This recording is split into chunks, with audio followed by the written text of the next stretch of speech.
Abraham Lincoln lahir pada tahun 1809 di sebuah negara yang belum menetapkan batas wilayahnya atau mencapai stabilitas internal.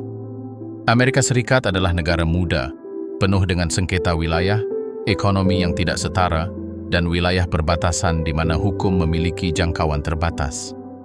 Perpindahan keluarga yang konstan, rasa tidak aman, dan ketidakpastian menandai kehidupan sehari-hari. Lincoln tumbuh dalam lingkungan ini tanpa akses reguler ke pendidikan formal. Pendidikannya dibangun berdasarkan membaca otodidak dan kerja manual. Sebelum memegang jabatan politik apapun, ia terpapar kekerasan di wilayah perbatasan, ketegangan antar wilayah, dan lembaga-lembaga rapuh yang tidak selalu melindungi mereka yang hidup di bawah kekuasaannya.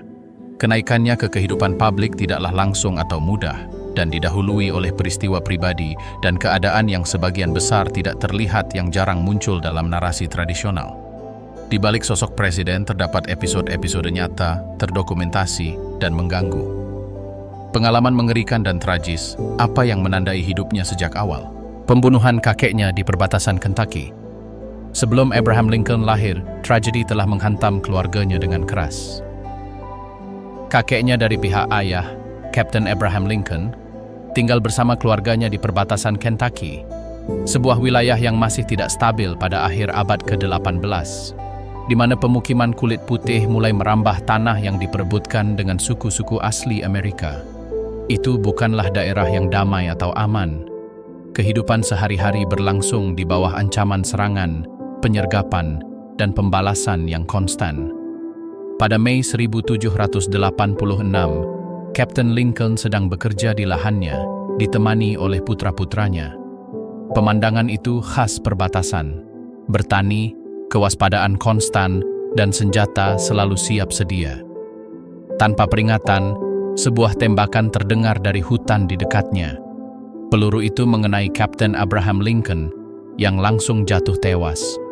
Tidak ada konfrontasi, tidak ada peringatan. Itu adalah serangan yang cepat dan menentukan. Dampak pembunuhan itu tidak hanya terbatas pada kehilangan kepala keluarga. Peristiwa itu terjadi di depan putra-putranya yang menyaksikan kekerasan tanpa kemungkinan untuk campur tangan. Perbatasan tidak menawarkan perlindungan institusional maupun respons langsung. Mayat tergeletak di lapangan, sementara daerah sekitarnya tetap sunyi, tanpa ada yang tahu apakah serangan telah berakhir atau apakah bahaya masih berlanjut. Peristiwa ini terukir dalam ingatan keluarga dan diwariskan dari generasi ke generasi. Ini bukan anekdot yang terisolasi, tetapi pengingat konstan tentang dunia seperti apa yang telah dijalani keluarga Lincoln sejak awal. Kekerasan bukanlah hal yang luar biasa, tetapi bagian dari lanskap sehari-hari. Kematian datang tanpa penjelasan, tanpa pengadilan, dan tanpa konsekuensi hukum. Ketika pembunuh kakeknya berusaha membunuh ayahnya, pembunuhan Kapten Abraham Lincoln bukanlah akhir dari bahaya hari itu. Setelah tembakan yang membunuhnya, salah satu putranya, Thomas Lincoln, berdiri membeku di depan tubuh ayahnya. Dia hanyalah seorang anak kecil, tidak mampu melarikan diri atau bereaksi. Penyerang muncul dari hutan untuk memeriksa hasil penembakan. Pemandangannya jelas, seorang pria yang tewas dan seorang anak yang tak berdaya hanya beberapa langkah jauhnya. Menurut catatan yang disimpan oleh keluarga, penyerang mendekati tempat itu dengan maksud untuk melenyapkan saksi atau mengambil anak itu. Pada saat itu, hidup Thomas Lincoln benar-benar terhenti. Tidak ada negosiasi, tidak ada waktu untuk melarikan diri. Adegan itu hanya berlangsung beberapa detik, tetapi jika berakhir berbeda, Abraham Lincoln tidak akan pernah lahir. Hasilnya berubah tiba-tiba. Mordecai Lincoln, kakak laki-laki Thomas, bereaksi dari kejauhan. Dengan senjata, dia membidik dan menembak penyerang, membunuhnya sebelum dia bisa menyentuh anak itu. Itu bukanlah tindakan heroik yang direncanakan, tetapi respons putus asa dan langsung di tengah kekacauan. Perbatasan tidak memberi ruang untuk kesalahan atau kesempatan kedua. Thomas Lincoln selamat berkat kombinasi pemikiran cepat dan keberuntungan. Pengalaman itu menandai masa kecilnya dan membentuk karakter dewasanya. Catatan selanjutnya menggambarkan Thomas sebagai pria yang keras, pendiam, dan tidak percaya, yang dibentuk oleh masa kecil di mana kematian hampir merenggutnya tanpa peringatan. Lahir di kabin terpencil di perbatasan Kentucky. Abraham Lincoln lahir pada 12 Februari 1809 di sebuah kabin kayu di pedesaan Kentucky. Pada saat itu, daerah tersebut masih dianggap sebagai bagian dari perbatasan barat. Tidak ada jalan permanen, tidak ada kota yang mapan, dan tidak ada struktur pemerintahan yang mampu menjamin keamanan atau layanan dasar. Kehidupan berputar di sekitar kerja fisik dan kemandirian. Orang tuanya, Thomas Lincoln dan Nancy Hanks, adalah bagian dari gelombang keluarga yang pindah ke barat untuk mencari lahan yang tersedia. Itu bukanlah migrasi yang nyaman atau terencana. Kondisinya genting, dan ketidakpastian selalu ada. Rumah tempat Lincoln dilahirkan sederhana, dibangun dengan bahan apapun yang tersedia dan tanpa fasilitas. Isolasi benar-benar total. Masa kecil Lincoln berlangsung di lingkungan yang keras ini. Sejak usia sangat muda, ia terpapar hari-hari yang panjang, kerja manual, dan kekurangan materi. Pendidikan formal hampir tidak ada. Buku langka dan pembelajaran bergantung pada momen-momen terisolasi yang dicuri dari pekerjaan sehari-hari. Tidak ada masa kecil yang terlindungi atau stabil. Biografi-biografi sepakat bahwa Lincoln sendiri tidak meromantisasi asal-usulnya. Ia tidak berbicara tentang kelahirannya sebagai kisah epik, tetapi sebagai keadaan normal dalam kehidupan yang ditandai dengan upaya terus-menerus. Perbatasan tidak memberi ruang untuk nostalgia. Setiap hari menuntut perhatian praktis dan stamina fisik. Perjalanan ke New Orleans di mana Lincoln melihat budak yang dirantai. Ketika Abraham Lincoln berusia 19 tahun, ia menerima pekerjaan yang membawanya menjauh dari kehidupan tertutup di perbatasan untuk pertama kalinya. Bersama seorang pemuda lainnya, ia melakukan perjalanan menyusuri sungai Mississippi dengan rakit yang syarat, dengan barang-barang yang akan dikirim ke New Orleans. Itu bukanlah perjalanan wisata atau perjalanan pendidikan. Itu adalah perjalanan yang panjang, berbahaya, dan penuh ketidakpastian, di mana sungai menentukan kecepatan dan kesalahan apapun dapat berujung pada tragedi. Selama perjalanan, rakit berhenti di pemukiman kecil di tepi sungai. Di sana mereka berdagang barang, tidur di luar ruangan, dan tetap waspada di malam hari. Di salah satu tempat pemberhentian ini, mereka diserang oleh sekelompok orang yang mencoba mencuri muatan. Konfrontasi itu singkat, tetapi penuh kekerasan. Lincoln dan temannya berhasil membela diri dan melanjutkan perjalanan, mengetahui bahwa tidak akan ada bantuan dari luar jika terjadi sesuatu yang salah. Setelah tiba di New Orleans, Lincoln menghadapi kenyataan yang belum pernah dilihatnya sebelumnya. Kota itu berfungsi sebagai pusat perdagangan yang ramai, tetapi juga sebagai titik kunci dalam sistem perbudakan. Di jalan-jalan dan pasar, ia mengamati pemandangan yang sangat kontras dengan kehidupan pedesaan yang dikenalnya. Orang-orang yang dirantai, dipisahkan, dan dijual seperti barang dagangan adalah bagian dari pemandangan sehari-hari. Pertemuan ini bukanlah sekadar anekdot. Lincoln tidak menyampaikan pidato atau pernyataan publik pada saat itu, tetapi pengalaman itu terukir dalam ingatannya. Perjalanan itu mengungkapkan skala realitas Amerika yang sebelumnya tidak ia sadari. Sungai itu tidak hanya mengangkut barang, sungai itu juga menghubungkan dunia yang sangat tidak setara. Setelah kembali ke utara, Lincoln melanjutkan kehidupan sederhana, tetapi ia tidak lagi sama. Ia telah menyaksikan langsung kekerasan, hukum yang terkuat, dan bentuk perdagangan yang memperlakukan manusia sebagai objek. Itu bukan insiden terisolasi atau sekadar usaha masa muda. Itu adalah paparan langsung terhadap sistem yang beroperasi di siang bolong dan yang kemudian akan muncul kembali dalam bentuk lain, dalam keputusan publiknya. Ketika Lincoln mencegah eksekusi seorang penduduk asli Amerika pada tahun 1832, Abraham Lincoln bergabung dengan milisi selama konflik yang dikenal sebagai Perang Black Hawk. Ia terpilih sebagai kapten oleh anak buahnya sendiri, sebuah kehormatan langka bagi seseorang tanpa pengalaman militer sebelumnya. Meskipun ia tidak berpartisipasi dalam pertempuran langsung, waktunya dalam perang itu tidaklah tidak relevan atau dangkal. Konflik tersebut mempertentangkan Angkatan Darat AS melawan koalisi suku-suku penduduk asli Amerika yang menentang hilangnya tanah mereka. Kampanye tersebut ditandai dengan pengusiran paksa, kekerasan yang tidak teratur, dan eksekusi tanpa pengadilan. Lincoln menyaksikan iklim ini dari dalam. mengamati bagaimana keputusan cepat dibuat dalam lingkungan di mana supremasi hukum rapuh dan nyawa manusia tidak dihargai. Dalam salah satu episod yang paling berkesan, Lincoln turun tangan untuk mencegah seorang pria penduduk asli Amerika lanjut usia dieksekusi oleh milisi.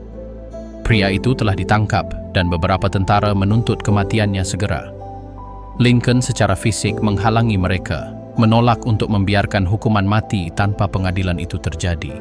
Itu bukanlah tindakan simbolis. Itu adalah tindakan langsung yang menciptakan ketegangan di antara anak buahnya sendiri. Peristiwa itu tidak menjadikannya pahlawan dan juga tidak dipublikasikan secara luas pada saat itu. Peristiwa itu juga tidak mengubah jalannya perang, tetapi peristiwa itu meninggalkan jejak yang jelas dalam hidupnya. Lincoln memahami bahwa otoritas tidak selalu dijalankan dengan menuruti mayoritas, dan bahwa kepemimpinan melibatkan pengorbanan pribadi ketika menghentikan ketidakadilan yang terjadi. Ketika konflik berakhir, Lincoln kembali ke kehidupan sipil tanpa kejayaan militer. Tidak ada kemenangan untuk dirayakan, tidak ada kisah epik untuk diceritakan.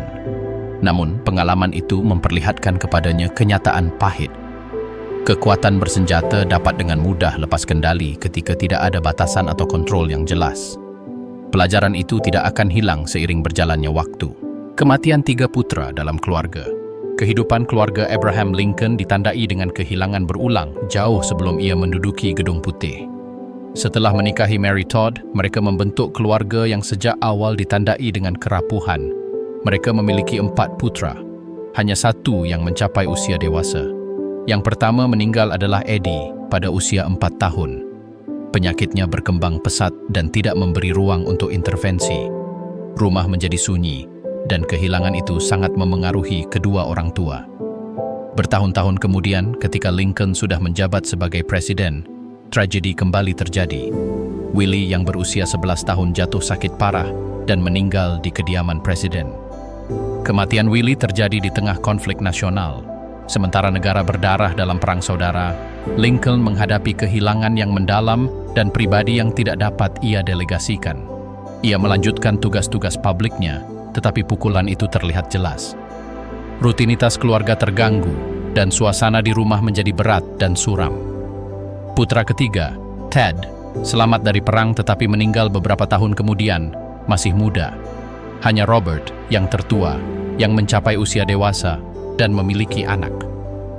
Rentetan kematian itu tidak disajikan sebagai narasi publik yang tragis pada saat itu, tetapi memiliki dampak nyata dan kumulatif. Jabatan presiden tidak melindungi Lincoln dari kesedihan domestik. Wewenang, jabatan, dan tanggung jawab nasional berdampingan dengan pemakaman pribadi dan ruangan kosong. Kehilangan bukanlah peristiwa terisolasi, melainkan konstanta yang menyertai kehidupan dewasanya dan terjadi jauh dari pidato, pertempuran, dan catatan resmi. Menentang perang yang mengakhiri karier politiknya. Ketika Abraham Lincoln tiba di Kongres Amerika Serikat, negara itu sedang terlibat dalam konflik bersenjata baru. Perang melawan Meksiko telah dimulai dan menikmati dukungan politik dan populer yang luas. Bagi banyak legislator, menentangnya sama saja dengan menandatangani surat kematian politik mereka sendiri. Lincoln memutuskan untuk tetap melakukannya. Dari kursinya sebagai perwakilan Illinois, Lincoln secara terbuka mempertanyakan asal mula konflik tersebut. Ia menantang tidak hanya strategi militer tetapi juga legitimasi perang itu sendiri. Ia menuntut untuk mengetahui secara tepat di mana darah Amerika telah ditumpahkan untuk membenarkan intervensi tersebut. Keberatannya tidak diterima dengan baik. Dalam suasana semangat patriotik, kata-katanya terdengar canggung dan tidak pada tempatnya. Reaksi baliknya cepat. Sikapnya membuatnya kehilangan dukungan di dalam partainya sendiri dan membuatnya terisolasi di Kongres. Ketika masa jabatannya berakhir, Lincoln menyadari bahwa bersikeras untuk mencalonkan diri lagi akan sia-sia. Tidak ada ruang politik bagi seseorang yang telah menentang perang rakyat. Ia memutuskan untuk tidak mencalonkan diri kembali. Kembalinya ke kehidupan pribadi bukanlah penarikan diri strategis, melainkan konsekuensi langsung dari posisinya. Ia kembali berpraktik hukum, jauh dari sorotan nasional. Selama waktu ini, namanya hampir sepenuhnya menghilang dari kancah politik. Tidak ada pidato heroik atau penghargaan yang diberikan terlambat. Episode ini mengungkapkan tema yang berulang. Lincoln bersedia menerima kerugian pribadi ketika ia percaya bahwa suatu keputusan salah. Pada saat itu, sejarah tidak langsung membenarkannya. Penolakannya tidak mengubah jalannya perang atau mengubah hasilnya. Satu-satunya hal yang berubah adalah takdir politiknya sendiri, yang tetap dalam ketidakpastian selama bertahun-tahun. Mengapa ia dihormati di Meksiko? Meskipun banyak pemimpin Amerika dipandang dengan curiga di selatan Rio Grande, Abraham Lincoln memiliki tempat tersendiri dalam ingatan masyarakat Meksiko. Persepsi ini muncul bukan dari gestur simbolis atau pidato diplomatik, tetapi dari keputusan konkret yang dibuat pada momen-momen penting. Alasan pertama adalah penentangannya secara terbuka terhadap perang melawan Meksiko saat masih menjadi anggota Kongres. Pada periode ketika ekspansi teritorial dirayakan sebagai kemenangan nasional, Lincoln mempertanyakan intervensi yang berakhir dengan hilangnya wilayah Meksiko yang luas. Sikap ini tercatat dan tidak luput dari perhatian di luar Amerika Serikat. Bertahun-tahun kemudian, sebagai presiden, Lincoln mendukung pemerintahan Benito Juárez selama intervensi Prancis di Meksiko. Sementara kekuatan Eropa berusaha memaksakan rezim asing, Lincoln mempertahankan dukungannya terhadap legitimasi pemerintahan Republik Meksiko. Ini bukanlah aliansi militer langsung, tetapi sikap politik yang jelas. Dukungan ini dihargai di Meksiko sebagai tanda penghormatan terhadap kedaulatannya. Seiring waktu, citra Lincoln dikaitkan dengan visi Amerika Serikat yang berbeda, yang kurang berfokus pada pemaksaan dan lebih pada pembelaan terhadap pemerintahan yang sah. Karena alasan inilah, namanya mulai muncul di monumen dan ruang publik Meksiko. Penghormatan ini bukan berasal dari kampanye atau strategi budaya. Itu adalah hasil kumulatif dari keputusan yang dibuat dalam keadaan yang sulit, ketika mendukung Meksiko tidak menawarkan manfaat langsung. Lincoln tidak pernah mencari pengakuan ini. Pengakuan itu datang kemudian, sebagai konsekuensi tak terduga dari sikap yang, pada saat itu, telah menyebabkannya lebih banyak masalah daripada keuntungan. Nominasi nasional pertama yang gagal diraihnya.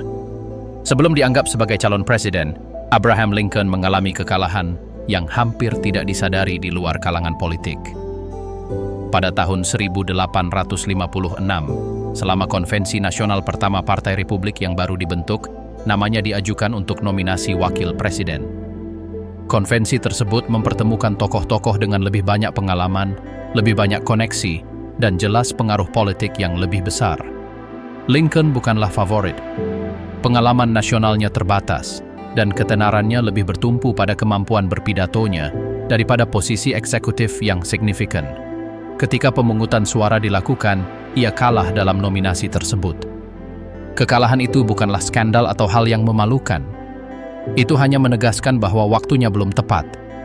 Partai memilih kandidat lain yang pada akhirnya akan kalah dalam pemilihan umum.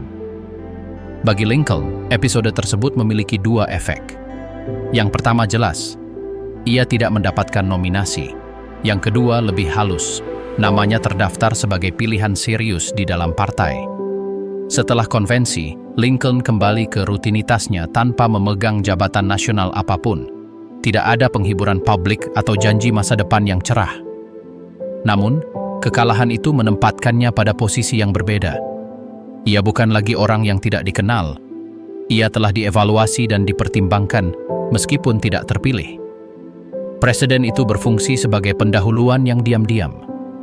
Ketika kontes internal baru muncul beberapa tahun kemudian, Lincoln tidak lagi tampak sebagai kejutan total. Kekalahan sebelumnya tidak melemahkannya. Kekalahan itu justru mempersiapkannya untuk saat ketika partai membutuhkan seseorang yang tidak sepenuhnya termasuk dalam struktur lama.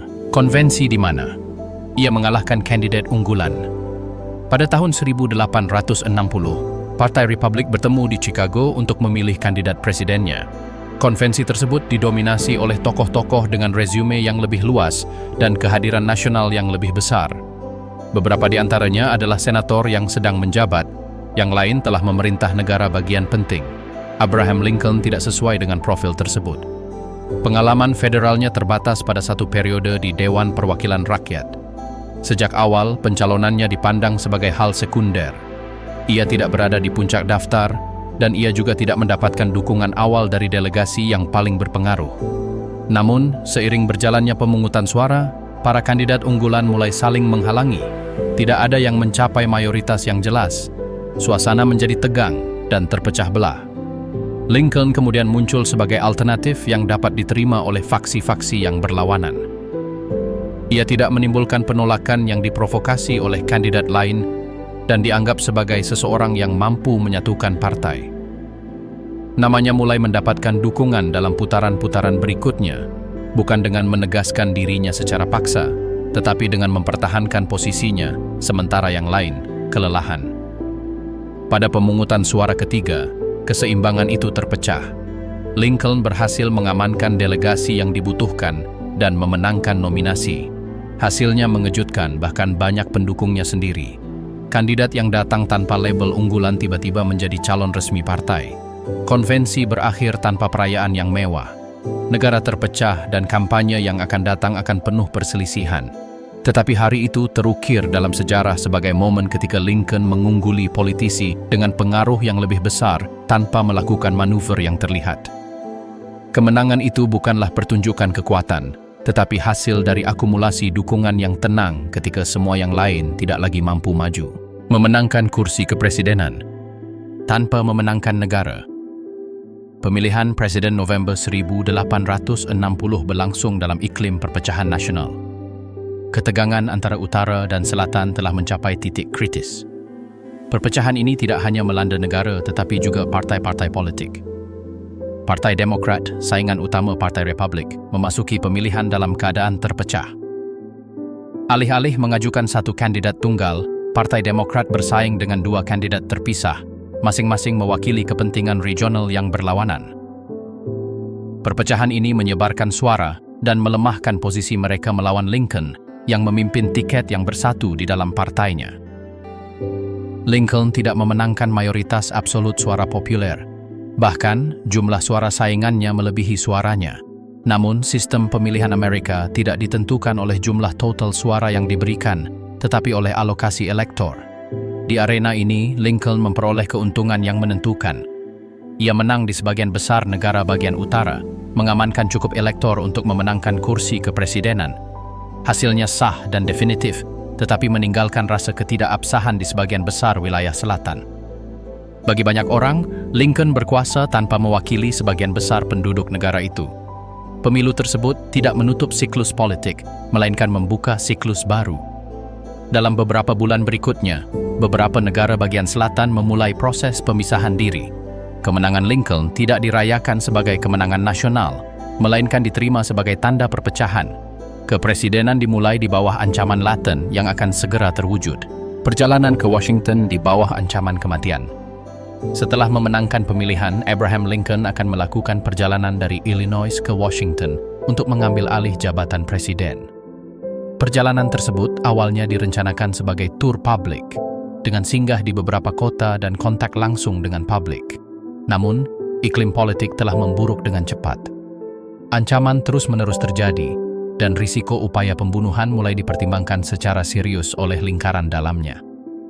Salah satu titik paling sensitif di rute tersebut adalah Baltimore, sebuah kota dengan simpati yang kuat terhadap negara-negara bagian yang memperbudak. Laporan rahasia memperingatkan kemungkinan adanya rencana untuk membunuh Lincoln selama berada di sana. Tidak ada bukti yang meyakinkan, tetapi bahaya tersebut dianggap nyata. Menghadapi situasi ini, sebuah keputusan luar biasa dibuat. Rencana perjalanan dimodifikasi tanpa pengumuman publik. Sebagian perjalanan dilakukan secara diam-diam, meminimalkan paparan. Lincoln melakukan perjalanan dengan jadwal yang diubah dan dengan kereta yang berbeda dari yang direncanakan semula, di bawah pengawasan terus-menerus. Komunikasi dipantau untuk mencegah kebocoran, dan hanya lingkaran kecil yang mengetahui detail pasti perjalanan tersebut. Ini bukan tentang menunjukkan kekuatan atau mengirim pesan politik, tetapi tentang selamat melewati perjalanan. Manuver itu berhasil. Lincoln tiba di Washington tanpa insiden. Namun ketika perubahan rencana itu menjadi publik, reaksinya langsung. Desas-desus dan ejekan beredar, terutama di negara-negara bagian selatan. Citra presiden terpilih yang harus bersembunyi untuk mencapai ibu kota pun tersebar. Beberapa orang menafsirkan tindakan pencegahan itu sebagai pengecut, yang lain sebagai tanda tingkat permusuhan yang mencengkeram negara bahkan sebelum ia menjabat. Upaya pembunuhan itu tidak pernah terjadi, atau setidaknya tidak pernah dikonfirmasi. Tetapi episode itu menghasilkan satu kesimpulan yang jelas. Sebelum menyampaikan satu pidato pun sebagai presiden, Lincoln telah diperlakukan sebagai target. Kenaikannya ke tampuk kekuasaan tidak ditandai dengan perayaan, tetapi dengan kebutuhan untuk bergerak secara diam-diam di dalam negerinya sendiri. Kepresidenan dimulai di bawah ancaman langsung, dan keselamatan pribadi akan menjadi perhatian konstan sejak hari pertama. Masa ketika teman-temannya khawatir kehilangannya. Pada pertengahan tahun 1830-an, Abraham Lincoln mengalami krisis pribadi yang tidak terkait dengan politik dan kehidupan publik. Krisis itu terjadi ketika ia masih seorang pengacara muda di Illinois, jauh dari jabatan nasional manapun. Kematian Anne Rutledge, seorang teman dekat dan anggota keluarga, memicu gangguan emosional yang sangat mengkhawatirkan orang-orang di sekitarnya. Berbagai catatan sepakat bahwa Lincoln jatuh ke dalam keadaan depresi yang dalam dan berkelanjutan. Perilakunya berubah secara nyata. Ia menjadi pendiam, tertutup, dan kesulitan berkonsentrasi pada pekerjaannya. Kekhawatiran di antara teman-teman dekatnya bukanlah hal yang samar atau berlebihan. Kekhawatiran itu nyata dan terus-menerus, berdasarkan ketakutan bahwa ia mungkin akan melukai dirinya sendiri. Beberapa teman mengambil tindakan langsung. Mereka memastikan ia tidak sendirian dalam waktu lama dan menyingkirkan benda-benda tertentu dari sekitarnya sebagai tindakan pencegahan. Tindakan-tindakan ini bukanlah isyarat simbolis atau kebiasaan sosial umum, melainkan respons terhadap kekhawatiran yang nyata yang kemudian disebutkan dalam surat-surat dan memuar oleh mereka yang hidup pada masa itu. Krisis tersebut tidak meninggalkan catatan publik dan tidak memiliki hasil yang terlihat. Tidak ada intervensi medis formal atau pernyataan publik. Seiring waktu, fase paling akut mereda dan Lincoln kembali menjalani rutinitasnya. Meskipun demikian, periode itu tetap menjadi salah satu masa tergelap dalam kehidupan pribadinya yang dijalani dalam diam dan hanya didukung oleh campur tangan mereka yang takut kehilangannya sebelum karier publiknya dimulai. Tarif yang memperdalam perpecahan antara utara dan selatan. Pada tahun-tahun menjelang Perang Saudara, ekonomi Amerika sangat terpecah. Utara telah melakukan industrialisasi dan bergantung pada manufaktur. Selatan di sisi lain tetap berbasis pada pertanian dan ekspor bahan mentah. Perbedaan ini secara langsung tercermin dalam kebijakan tarif. Abraham Lincoln menganjurkan sistem tarif tinggi untuk melindungi industri utara dari persaingan asing. Kebijakan ini menguntungkan produksi dalam negeri tetapi membuat barang impor lebih mahal. Bagi selatan, yang bergantung pada perdagangan luar negeri, dampaknya negatif dan langsung. Tarif bukanlah masalah teknis yang terisolasi. Tarif memengaruhi biaya hidup, keuntungan perdagangan, dan hubungan negara dengan kekuatan asing, terutama Inggris Raya. Bagi negara-negara bagian selatan, langkah-langkah ini menegaskan perasaan bahwa pemerintah federal membuat undang-undang yang menguntungkan utara. Dengan demikian, kebijakan ekonomi menjadi sumber kebencian tambahan. Ini bukan satu-satunya penyebab pemisahan diri, tetapi merupakan salah satu yang paling nyata. Sementara utara melihat tarif sebagai alat untuk pembangunan, selatan menganggapnya sebagai beban yang mengancam kelangsungan ekonominya. Pada saat Lincoln menjabat sebagai presiden, ketegangan ini sudah mengakar. Keputusan ekonomi tidak dibuat dalam ruang hampa. Setiap langkah memperkuat gagasan bahwa negara bergerak ke arah yang berlawanan. Keretakan politik menemukan argumen praktis dalam bidang ekonomi yang memicu pemisahan akhir. Penangguhan habeas corpus. Selama Perang Saudara. Dengan pecahnya Perang Saudara, Abraham Lincoln menerima kekuasaan luar biasa. Negara menghadapi pemberontakan internal, dan otoritas federal berada dalam risiko. Dalam konteks ini, Lincoln membuat salah satu keputusan paling kontroversial dalam masa kepresidenannya, menangguhkan jaminan hukum habeas corpus di beberapa wilayah. Tindakan ini memungkinkan penangkapan individu tanpa dakwaan langsung atau pengadilan sipil. Tujuannya adalah untuk menetralisir ancaman internal, sabotase, dan konspirasi di negara-negara perbatasan di mana loyalitas terhadap Uni rapuh. Keputusan tersebut awalnya diterapkan secara terbatas tetapi diperluas seiring perkembangan konflik. Penangguhan tersebut menimbulkan kritik keras. para legislator, hakim, dan warga negara mempertanyakan legalitas tindakan tersebut. Bagi banyak orang, Lincoln telah melewati batas yang berbahaya. Namun, Presiden tetap berpendapat bahwa kelangsungan hidup bangsa membutuhkan tindakan luar biasa. Prioritasnya adalah mencegah pemberontakan menyebar. Selama periode ini, cabang eksekutif mengumpulkan kekuasaan yang belum pernah terjadi sebelumnya. Lincoln mengizinkan penangkapan, mengendalikan sumber daya keuangan, dan membuat keputusan tanpa pengawasan Kongres yang biasa. Negara beroperasi di bawah logika keadaan darurat yang konstan. Konsentrasi kekuasaan ini tidak disajikan sebagai model permanen. Ini adalah respons langsung terhadap krisis yang mengancam untuk menghancurkan bangsa. Perang memaksa pilihan antara hak-hak individu dan stabilitas nasional. Lincoln memilih untuk menjaga persatuan negara, meskipun itu berarti mengorbankan hak-hak yang, dalam keadaan normal, dianggap tidak dapat dilanggar. Perintah yang mengubah perang menjadi perjuangan melawan perbudakan. Pada 1 Januari 1863, di tengah perang yang hasilnya masih belum pasti, Abraham Lincoln menandatangani sebuah dokumen yang secara tegas mengubah jalannya konflik. Proklamasi emansipasi bukanlah isyarat simbolis atau deklarasi abstrak. Itu adalah tindakan yang diambil berdasarkan kekuasaan yang telah diasumsikan Presiden sebagai panglima tertinggi selama perang. Dekrit tersebut menetapkan bahwa semua budak yang tinggal di wilayah pemberontak secara hukum bebas. Itu tidak memengaruhi negara-negara bagian yang masih memiliki budak yang tetap berada di dalam Uni dan juga tidak langsung membebaskan semua budak di negara itu. Cakupannya ditentukan oleh kemajuan militer utara. Dimanapun tentara federal mencapai, perbudakan berhenti ada. Proklamasi tersebut mengubah konflik. Perang berhenti menjadi sekadar perjuangan untuk mempertahankan Uni dan memperoleh tujuan tambahan yang tidak dapat diubah. Negosiasi di masa depan apapun dikondisikan oleh keputusan ini. Kembali ke keadaan sebelumnya bukan lagi pilihan. Bagi jutaan orang yang diperbudak, dokumen tersebut membuka kemungkinan nyata kebebasan yang terkait dengan pergerakan tentara. Bagi Selatan, itu berarti konfirmasi bahwa perang secara langsung mengancam struktur sosial dan ekonominya. Bagi Utara, itu berarti membuat komitmen yang memperbesar biaya moral dan politik dari konflik tersebut.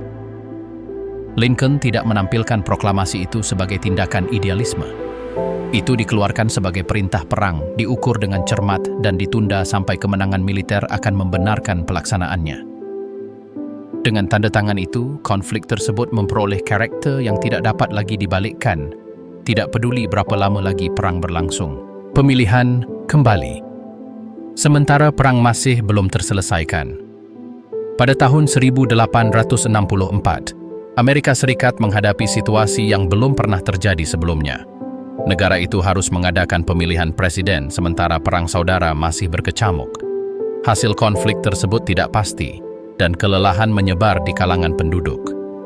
Dalam konteks ini, Abraham Lincoln berupaya untuk terpilih kembali. Di dalam partainya sendiri, dukungan hampir bulat. Konvensi Partai Republik mencalonkannya dengan sedikit penentangan. Tidak ada alternatif kuat yang muncul yang bersedia menggantikannya di tengah perang. Kontinuitas dianggap sebagai suatu keharusan, bukan pilihan ideologis. Kampanye berlangsung dalam suasana tegang. Berita dari medan perang secara langsung memengaruhi sentimen publik. Setiap kekalahan militer melemahkan posisi presiden. Setiap kemajuan memperkuat kepemimpinannya. Hasilnya bergantung pada suara dan peristiwa di medan perang. Pada akhirnya, Lincoln memenangkan pemilihan kembali. Kemenangan itu tidak bulat dalam hal suara populer, tetapi menentukan dalam alokasi suara elektoral. Bagi bangsa yang terpecah belah, hasil tersebut berarti pertaruhan untuk melanjutkan perang hingga akhir di bawah kepemimpinan yang sama. Pemilu tahun 1864 tidak menyembuhkan luka atau menyelesaikan perpecahan. Pemilu itu justru mengukuhkan keputusan kolektif di tengah ketidakpastian. Lincoln terpilih kembali bukan karena negara dalam keadaan damai, tetapi karena sebagian besar penduduk percaya bahwa mengubah arah pada saat itu justru dapat terbukti lebih berbahaya. Kemenangan pemilu yang tidak berarti persatuan. Meskipun Abraham Lincoln memenangkan kursi kepresidenan untuk kedua kalinya dengan selisih suara yang besar di Dewan Elektoral, Hasil tersebut menyembunyikan realitas yang lebih kompleks. Suara populer mengungkapkan negara yang terpecah, di mana sebagian besar penduduk mendukung saingannya. Perbedaan suara elektoral tidak mencerminkan kes edinoan nasional. Sistem elektoral memperkuat kemenangannya. Lincoln menang di sebagian besar negara bagian yang berpartisipasi dalam pemilihan, sementara lawannya hanya berhasil menang di beberapa negara bagian. Distribusi ini memberinya mayoritas suara elektoral yang luar biasa, meskipun selisih suara jauh lebih sempit. Perang memengaruhi partisipasi. Di negara-negara pemberontak, pemungutan suara tidak dilakukan, dan di negara-negara lain, proses tersebut dilakukan di bawah pembatasan yang melekat pada konflik tersebut. Hasilnya sah, tetapi terjadi dalam konteks luar biasa yang membatasi interpretasi sederhana apapun. Pemilihan kembali tersebut mengkonsolidasikan otoritas Lincoln untuk memimpin fase terakhir perang. Hal itu memberinya dukungan institusional untuk melanjutkan operasi militer dan maju menuju kekalahan definitif konfederasi. Namun, hal itu tidak menandakan berakhirnya ketegangan internal maupun penerimaan penuh kepemimpinannya oleh semua sektor di negara tersebut. Kemenangan itu jelas terlihat dalam angka resmi, tetapi negara itu tetap terpecah belah. Lincoln memulai masa jabatan keduanya dengan kekuasaan yang diperkuat, sambil memerintah sebuah negara yang belum menyelesaikan perpecahan yang menyebabkan perang. Malam, ketika sebuah komedi berakhir dengan tembakan senjata. Pada hari Jumat, 14 April 1865, Abraham Lincoln memutuskan untuk meninggalkan Gedung Putih untuk menghadiri Theater Ford di Washington. Perang saudara praktis telah berakhir dan suasana di ibu kota dipenuhi dengan kelegaan yang tenang. Pertunjukan yang dijadwalkan adalah komedi ringan, dan kunjungan itu tidak dimaksudkan sebagai tindakan politik, melainkan sebagai momen relaksasi. Lincoln tiba ditemani istrinya dan duduk di kotak kepresidenan. Pertunjukan berlangsung normal, diiringi tawa dan tepuk tangan dari penonton. Tidak seorang pun di teater memperhatikan gerakan yang tidak biasa atau tanda-tanda bahaya. Teater tidak dijaga ketat, dan akses ke kotak tidak menimbulkan hambatan yang berarti. Pada suatu momen tertentu selama pertunjukan, seorang pria mendekati presiden dari belakang. Tanpa peringatan, ia melepaskan satu tembakan dari jarak dekat. Peluru itu mengenai kepala Lincoln. Penyerang itu meneriakkan sebuah kalimat dalam bahasa Latin dan melompat ke atas panggung sebelum melarikan diri dari teater. Butuh beberapa detik bagi penonton untuk memahami apa yang telah terjadi. Keheningan berubah menjadi kebingungan. Beberapa orang mengira itu adalah bagian dari pertunjukan. Orang-orang lain bereaksi ketika melihat presiden jatuh pingsan. Pertunjukan langsung berhenti, dan teater pun diliputi kekacauan. Lincoln tidak meninggal seketika. Ia dibawa keluar dari teater saat berita menyebar ke seluruh kota. Dalam hitungan menit, ibu kota berubah dari perayaan menjadi Katerjen Liang-an. Perang telah berakhir, tetapi kekerasan belum. Peluru itu mengenai presiden tepat ketika negara percaya telah selamat dari yang terburuk. Malam ketika sebuah komedi berakhir dengan tembakan senjata. Pada hari Jumat, 14 April 1865, Abraham Lincoln memutuskan untuk meninggalkan Gedung Putih untuk menghadiri Theater Ford di Washington. Perang saudara praktis telah berakhir, dan suasana di ibu kota dipenuhi dengan kelegaan yang tenang. Pertunjukan yang dijadwalkan adalah komedi ringan, dan kunjungan itu tidak dimaksudkan sebagai tindakan politik, melainkan sebagai momen relaksasi. Lincoln tiba ditemani istrinya dan duduk di kotak kepresidenan. Pertunjukan berlangsung normal, diiringi tawa dan tepuk tangan dari penonton. Tidak seorang pun di teater memperhatikan gerakan yang tidak biasa atau tanda-tanda bahaya. Teater tidak dijaga ketat, dan akses ke kotak tidak menimbulkan hambatan yang berarti. Pada suatu momen tertentu selama pertunjukan, seorang pria mendekati presiden dari belakang. Tanpa peringatan, ia melepaskan satu tembakan dari jarak dekat. Peluru itu mengenai kepala Lincoln. Penyerang itu meneriakkan sebuah kalimat dalam bahasa Latin dan melompat ke atas panggung sebelum melarikan diri dari teater. Butuh beberapa detik bagi penonton untuk memahami apa yang telah terjadi. Keheningan berubah menjadi kebingungan. Beberapa orang mengira itu adalah bagian dari pertunjukan. Orang-orang lain bereaksi ketika melihat presiden jatuh pingsan. Pertunjukan langsung berhenti dan teater pun diliputi kekacauan. Lincoln tidak meninggal seketika. Ia dibawa keluar dari teater saat berita menyebar ke seluruh kota. Dalam hitungan menit, ibu kota berubah dari perayaan menjadi Keterjen Liang-an. Perang telah berakhir tetapi kekerasan belum. Peluru itu mengenai presiden tepat ketika negara percaya telah selamat dari yang terburuk. Perburuan dan kematian sang pembunuh. Setelah menembak Abraham Lincoln dan melarikan diri dari teater Ford, John Wilkes Booth memulai pelarian yang putus asa. Terluka di kaki saat melompat ke atas panggung, ia berhasil meninggalkan Washington dengan bantuan para kaki tangannya yang memberinya tempat berlindung, informasi, dan rute pelarian. Selama beberapa hari, ia bergerak melalui daerah pedesaan Maryland dan Virginia, mengandalkan simpati dari mereka yang masih mendukung pihak Konfederasi. Booth percaya tindakannya akan berdampak langsung. Ia berharap kematian presiden akan melumpuhkan pemerintah federal dan memungkinkan selatan untuk berkumpul kembali. Namun tidak satu pun dari itu terjadi. Alih-alih kekacauan, perburuan besar-besaran terjadi. Pasukan federal, agen, dan milisi lokal diperintahkan untuk menangkapnya hidup atau mati. Jaring tersebut menyempit di sebuah pertanian dekat Port Royal, Virginia. Booth dan rekannya, David Herold, berlindung di sebuah lumbung. Saat fajar, tentara mengepung lumbung dan menuntut penyerahan diri. Herold keluar. Booth menolak. Ia tetap di dalam, bersenjata, menolak negosiasi apapun. Ketika ia menolak, lumbung itu dibakar untuk memaksanya keluar. Di tengah asap dan kobaran api, Booth terlihat bergerak. Seorang tentara menembak melalui celah-celah. Peluru itu mengenai leher Booth. Ia ditarik keluar dari lumbung dalam keadaan masih hidup tetapi lumpuh. Ia meninggal tak lama kemudian pada 26 April 1865. Pelarian itu berakhir tanpa pengadilan atau pidato terakhir.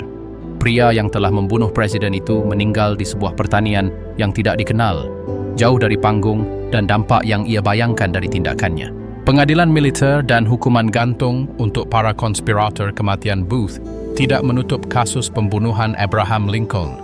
Otoritas federal melanjutkan penyelidikan untuk mengidentifikasi dan menghukum semua yang terlibat dalam konspirasi tersebut. Beberapa tersangka ditangkap dalam beberapa hari berikutnya, dituduh berkolaborasi dalam perencanaan, dukungan logistik, atau upaya menutup-nutupi serangan tersebut.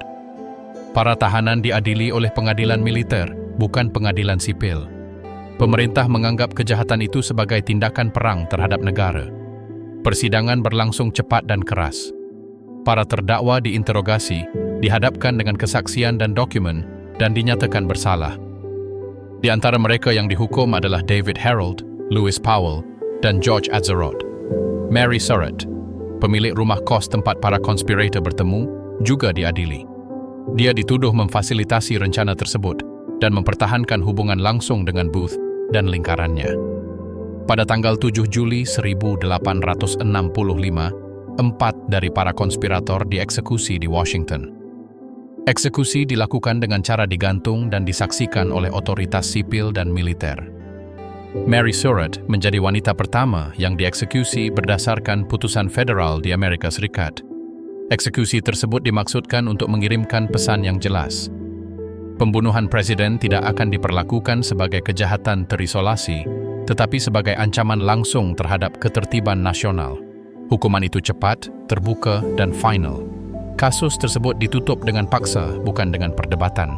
Saudara ipar yang berperang di pihak musuh. Perang saudara tidak hanya memecah belah negara, tetapi juga menghancurkan keluarga Abraham Lincoln.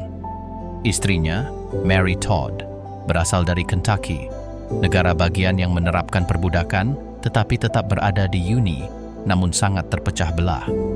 Di dalam keluarganya sendiri, beberapa saudara laki-laki dan kerabatnya memilih pihak yang berlawanan dengan presiden. Beberapa saudara ipar Lincoln bergabung dengan tentara konfederasi. Mereka berperang melawan pasukan yang dipimpinnya sebagai presiden dan panglima tertinggi. Ini bukan loyalitas simbolis, tetapi partisipasi langsung dalam konflik bersenjata. Beberapa dari mereka meninggal selama perang.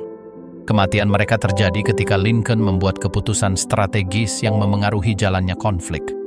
Kontradiksi itu mutlak. Dari Gedung Putih, Lincoln mengarahkan perang melawan tentara tempat anggota keluarga besarnya sendiri berperang. Fakta ini tidak digunakan secara publik sebagai argumen atau sebagai alat propaganda. Hal itu tetap berada di latar belakang, diketahui di kalangan pribadi, dan didokumentasikan kemudian oleh para penulis biografi. Perang tidak mengenal pengecualian untuk ikatan keluarga. Situasi tersebut mencerminkan tingkat perpecahan di negara itu. Loyalitas tidak mengikuti garis yang sederhana. Di lingkaran dalam presiden, kerugian dirasakan di kedua belah pihak. Perang tidak membedakan antara jabatan publik dan ikatan pribadi. Undang-Undang Dinas Rahasia ditandatangani pada hari pembunuhan. Pada tanggal 14 April 1865, tepat pada hari ia akan dibunuh, Abraham Lincoln menjalankan rutinitas kerjanya seperti biasa. Ia membaca laporan, mengadakan pertemuan, dan menandatangani beberapa dokumen resmi. Di antaranya adalah undang-undang yang akan segera memiliki ironi tragis. Lincoln menandatangani undang-undang yang mengizinkan pembentukan badan federal untuk memerangi pemalsuan.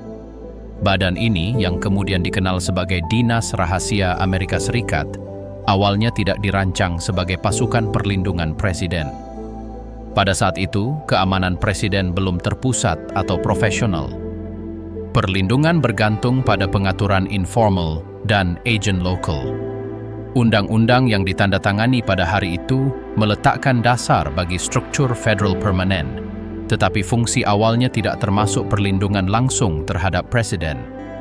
Beberapa jam setelah menandatangani dokumen tersebut, Lincoln menghadiri teater Ford tanpa pengawal yang layak. Badan baru tersebut belum ada dalam praktiknya. Presiden dibunuh sebelum undang-undang yang baru saja ditandatanganinya dapat berlaku. Dinas Rahasia mulai beroperasi beberapa bulan kemudian setelah kematian Lincoln. Akhirnya, badan ini akan mengambil alih tugas melindungi presiden. Ironi ini tercatat dalam sejarah. Orang yang mengesahkan penciptaannya meninggal tanpa pernah mendapatkan manfaat darinya. Undang-Undang Dinas Rahasia ditandatangani pada hari pembunuhan. Pada tanggal 14 April 1865, tepat pada hari ia akan dibunuh, Abraham Lincoln menjalankan rutinitas kerjanya seperti biasa. Ia membaca laporan, mengadakan pertemuan, dan menandatangani beberapa dokumen resmi. Di antaranya adalah undang-undang yang akan segera memiliki ironi tragis. Lincoln menandatangani undang-undang yang mengizinkan pembentukan badan federal untuk memerangi pemalsuan. Badan ini, yang kemudian dikenal sebagai Dinas Rahasia Amerika Serikat, awalnya tidak dirancang sebagai pasukan perlindungan presiden. Pada saat itu, keamanan presiden belum terpusat atau profesional. Perlindungan bergantung pada pengaturan informal dan agent local. Undang-undang yang ditandatangani pada hari itu meletakkan dasar bagi struktur federal permanent, tetapi fungsi awalnya tidak termasuk perlindungan langsung terhadap presiden. Beberapa jam setelah menandatangani dokumen tersebut, Lincoln menghadiri teater Ford tanpa pengawal yang layak. Badan baru tersebut belum ada dalam praktiknya. Presiden dibunuh sebelum undang-undang yang baru saja ditandatanganinya dapat berlaku.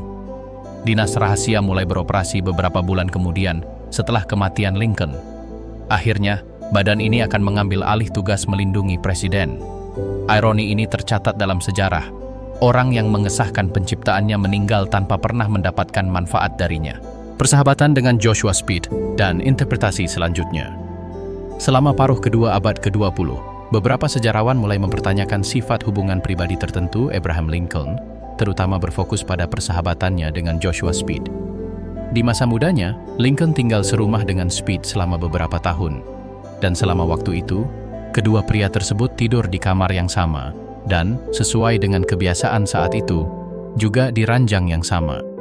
Jenis hidup bersama ini, yang umum dalam konteks sosial dan ekonomi tersebut, ditafsirkan oleh beberapa penulis, kemudian sebagai bukti hubungan intim, meskipun tidak ada dokumen yang menggambarkan tindakan spesifik di antara mereka.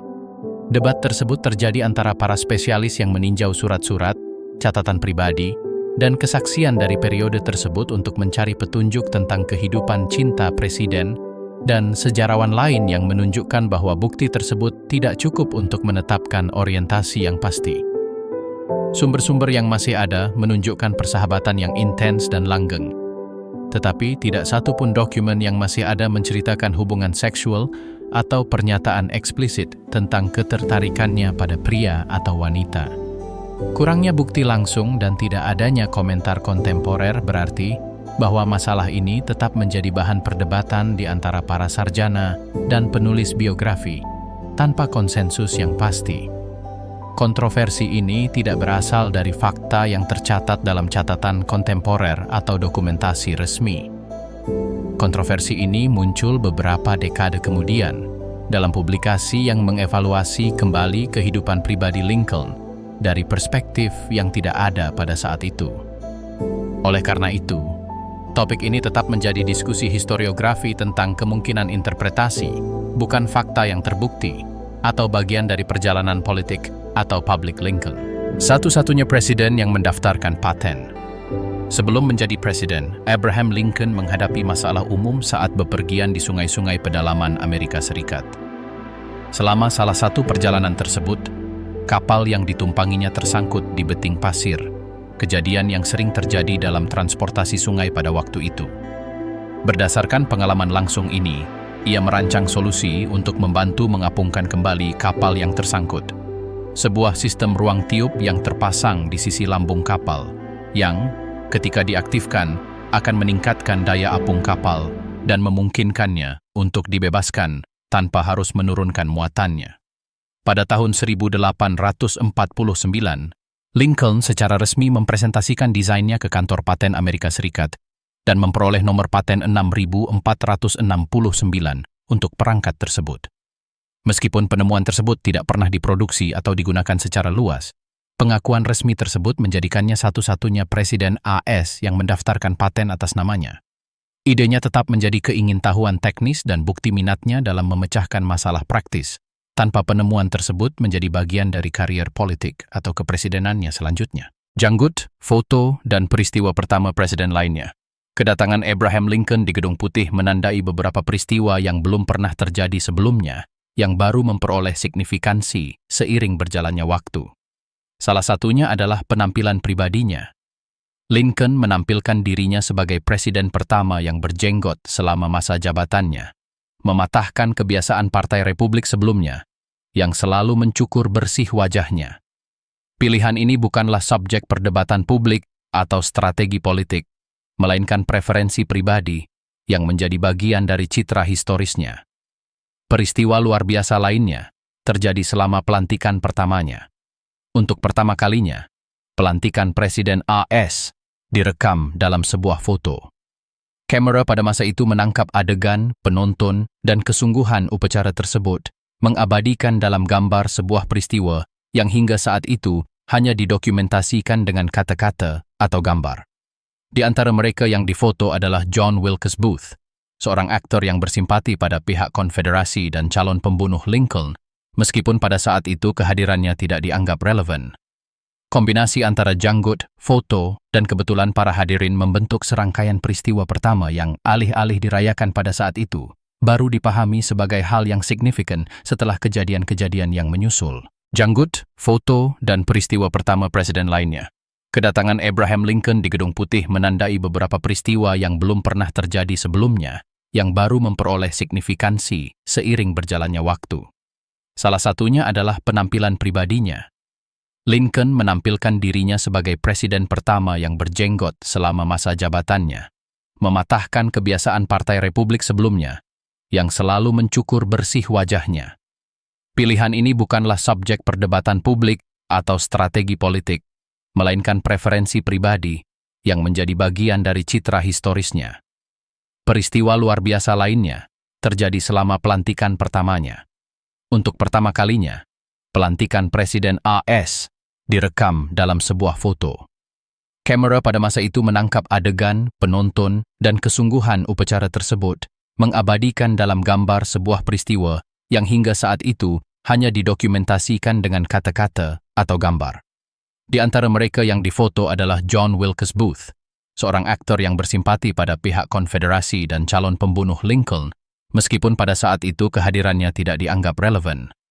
Kombinasi antara janggut, foto, dan kebetulan para hadirin membentuk serangkaian peristiwa pertama yang alih-alih dirayakan pada saat itu, baru dipahami sebagai hal yang signifikan setelah kejadian-kejadian yang menyusul. Memindahkan jenazah sebanyak 17 kali untuk mencegah pencurian. Selama beberapa dekade setelah pemakaman pertamanya, Jenazah Abraham Lincoln dipindahkan beberapa kali di dalam kompleks mausoleum tempat ia dimakamkan. Peti mati dipindahkan berulang kali ke lokasi yang berbeda di dalam mausoleum dan pemakaman. Setiap pemindahan didorong oleh keputusan keamanan dan kebutuhan untuk memperkuat perlindungan jenazah terhadap upaya pencurian, potensi kerusuhan, atau pembangunan struktur baru. Pemindahan dilakukan secara diam-diam dan tanpa upacara publik, dengan tujuan untuk memastikan jenazah tetap berada di tempat yang dianggap lebih aman dan stabil. Akhirnya, setelah 17 kali pemindahan, lokasi akhir ditetapkan di bawah tingkat perlindungan yang menggabungkan elemen fisik dan struktur yang diperkuat, mengakhiri serangkaian tindakan yang dirancang untuk mencegah upaya penodaan apapun. Peristiwa-peristiwa ini bukanlah legenda atau versi masa lalu yang dilebih-lebihkan. Peristiwa-peristiwa ini didokumentasikan, terjadi, dan memiliki konsekuensi nyata. Beberapa bersifat publik, yang lain tetap tersembunyi selama bertahun-tahun, tetapi semuanya terjadi. Pertanyaannya bukanlah apakah Abraham Lincoln adalah sosok yang tragis, tetapi berapa banyak dari pengalaman-pengalaman ini yang membentuk keputusan-keputusan yang masih berdampak hingga saat ini.